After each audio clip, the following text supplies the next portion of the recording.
Alright, what's going on, y'all? We are back with another video. In today's video, I'm here to talk about Game 5 of the NBA playoff. We had 3 games today, so let's get right to it. First game, not gonna lie to you guys, I stopped watching the halftime because this game was a blowout and I had lost interest in the game.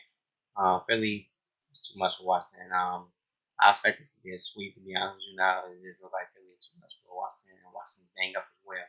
We don't know the status of Westbrook. I do want to talk about, I hope Westbrook's okay. I know he's out the game with an ankle injury.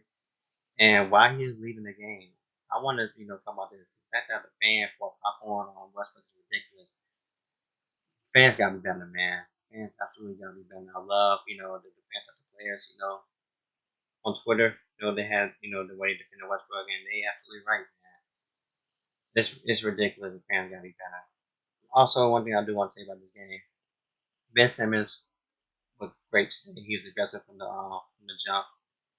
Really played really well. Had 22, 9, and 8 on the quarter of the play, so he had triple double watts. And they get this from Ben Simmons. This Philly team gonna be very dangerous. Love the way Ben Simmons played today. Down defensive side of on the defensive side of the floor, I want to call Matisse Thybulle on that man is incredible. Had like 4 steals and 3 blocks in a matter of like 10 minutes, which is ridiculous, man. If he can get his offense, to be average in the league, and he can raise his minutes per game to like 30, per game instead of being on the floor by 20, this man got opportunity to be defensive player of the year one day. Not making multiple defensive player of the year, defensive all team, first team, second team. So it's a blessing to see. So and then for the Wizards side of things, Bill had 33, but honestly, this Wizards don't have enough scoring. They don't have enough firepower for the team. That's all I got to say about that game. Next up is game number 2. In my opinion, the best game of the day. Knicks in Atlanta. I'm just gonna say this right now. In my opinion, this is the best first round matchup. Knicks and Hawks look like a rivalry right now. Madison Square Garden is rocking and jumping. It's just seeing this atmosphere is great. This atmosphere of seeing this amount of fans under the right circumstances is great to see. It's great for NBA basketball. So main thing I want to talk about from this game is the first half. Atlanta Hawks was up by minutes 15. They was flowing. Knicks couldn't stop them. Trae Young was great once again. Had 30 and 7. But the story of this game is that the Knicks defense, especially in the second half, took control of the game. They took control. They had control of the pace of this game. They grinded this game out. They made the game ugly. This is Knicks style basketball. Once again, D Rose, man, was incredible. He really carried this team, the Knicks team. And the Knicks bench once again outscored their starters. And the Knicks starters got to be a lot better. And the one player, looking at Julius Randle. Julius Randle played horrible once again. He was much better in that third quarter, second half, but he was horrible. Really didn't like South Celeste in today's game. You gotta get the game from him, boy. You gotta take other shots. It's one thing I'm gonna be looking at for the remainder of the series is adjustment that Knicks make for Julius Randle. What find ways to get him easier plays and don't. If I'm Julius Randle, don't force offense. Right now, I believe he's forcing too much.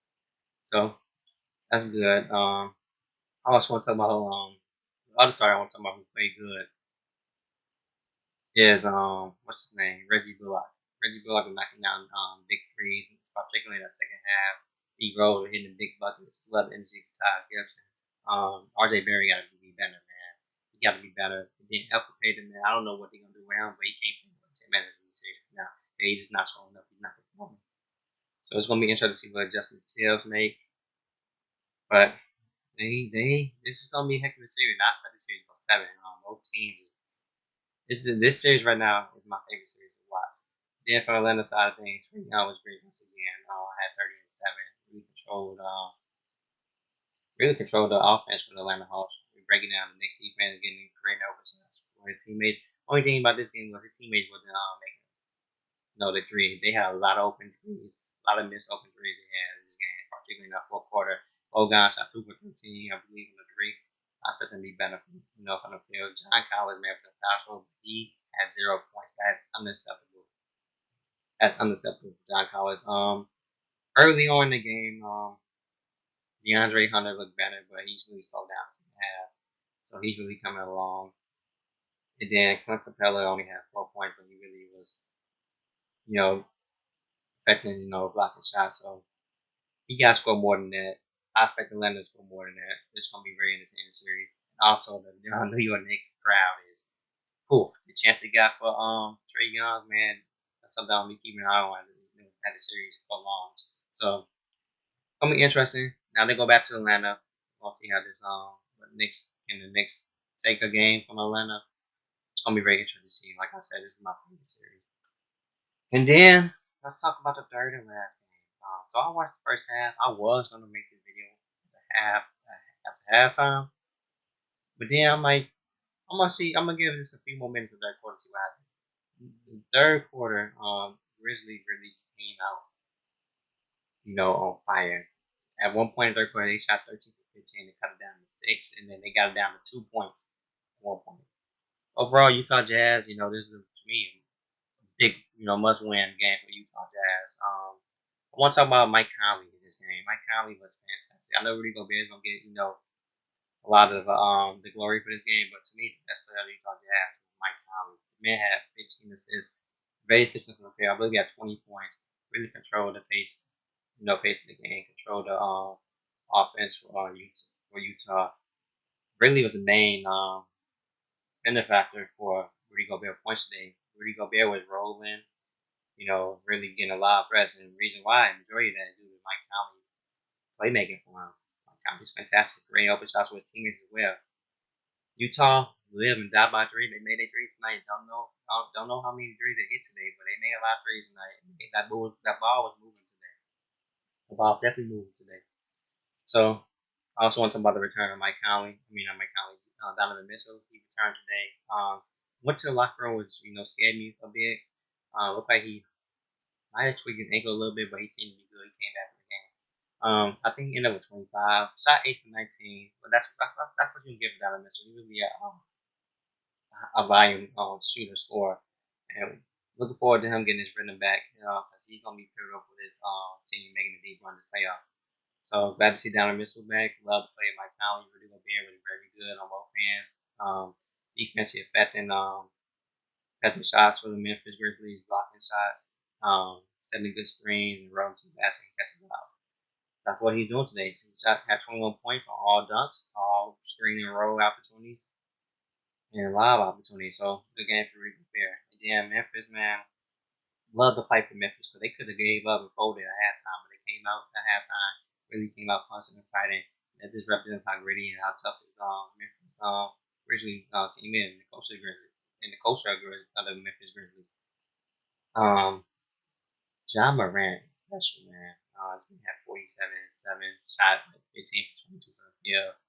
Non-stop attacking, got to the free throw line, got to the spots. Whew, this man was incredible today. Dylan Brooks is very good. He was in foul trouble. Got foul trouble early. Had 2 fouls in like first few minutes of the game. Got that third foul early in the second quarter. But with the moment he was playing out there, the man was scoring. I believe he's like 20. He had 23 points or 80% shooting it from the field. So he's very efficient from the field. He was getting his buckets at will. He just couldn't stand the floor today. He was fouling. That's what you don't get sometimes with Dylan Brooks. I know he had the most fouls in the league last year, but this man played hard. Bad down for nobody, and I love that about this Memphis Grizzlies team. And then Jared Jackson, can't really get on him too much because he really looking way back from injury, but he's trying to play better. Jonas Valanciunas is in foul trouble today. He needs to have a foul trouble, and they're going to have a chance to win the series. And then the rest of the Memphis Grizzlies team got to step up. But shout out to John Morant, man. He's incredible today. I believe he's second in his first two postseason games scoring. I think he like 72 points in the first two postseason games. So he's coming out and he's showing who he is. He's showing that he's here. He's arrived. He's here for a long time. So I'm really excited about the Memphis Grizzlies team. And this series is going to be better than I expected. I originally predicted Utah to win in 5, possibly 4, but that was a lot of that due to the status down the Mitchell. But I believe this series gonna go 6, at least 6. This Memphis Grizzlies team is here.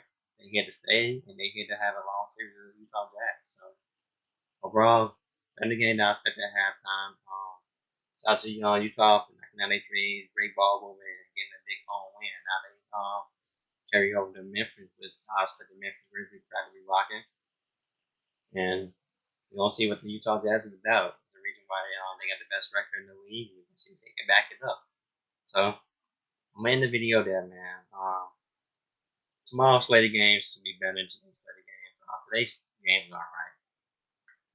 My favorite game, I think it's a great game. It's a New York Atlanta game. So, like I said, I'm gonna end the video there, man. Let me know in the comment section how you guys feel about this series going on. Who do you guys think? What do you guys think? Who do you guys think? What series? I'm sorry. What series do you guys think is gonna be the best? Is the best first round matchup? Do you guys agree with me about Atlanta and New York being the best first round matchup, or you guys think another series? Let me know in the comment section below, man. That being said, you guys in the video. I'll catch you guys tomorrow for another recap of tomorrow night game, tomorrow set of games. So yeah, I'll catch y'all tomorrow, man. Peace out, man.